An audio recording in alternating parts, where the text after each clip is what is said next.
यंदा ठाण्यात श्री कोपिनेश्वर सांस्कृतिक न्यास आयोजित स्वागत यात्रेचे 25वे वर्ष आहे आणि या 25 वर्षाच्या प्रवासात शोभायात्रेमध्ये विविध संस्थांचा सहभाग असतो।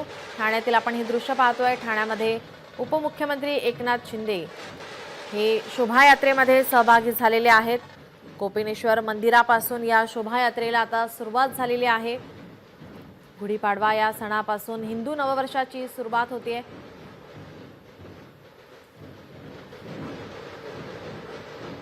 आपले प्रतिनिधी स्वप्नील जाधव यांनी या ठिकाणाहून आढावा घेतला, आपण पाहूया। गुढीपाडवा निमित्त शोभायात्रा आणि नववर्षाचं स्वागत हे आज आपण बघतोय। या ठाण्यातील जांभळी नाक्यावरती सगळे जमलेले आहेत। या ठिकाणी संभाजी महाराजांचा शिवराज्याभिषेक सोहळा जो आहे तो दाखवण्यात आलेला आहे। एकूणच शोभायात्रेला आता सुरुवात झालेली आहे।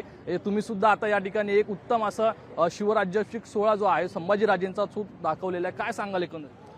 ही सगळी मुलं जिम्नॅस्टिकची आहेत। दाक्षम जिम्नॅस्टिक तर्फे सहभागी होतात मागील 12 वर्षापासून आणि ह्यातली बरीचशी मुलं आंतरराष्ट्रीय राष्ट्रीय पदक विजेते आणि राज्यस्तरीय मुलं आहे।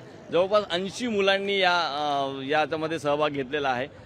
पूर्ण वर्षभर वेगवेगळ्या स्पर्धा असतात आणि त्या सगळ्या आता संपतात आणि हा एक चांगला सोहळा असतो आमच्या सगळ्या मुलांसाठी, पालकांसाठी।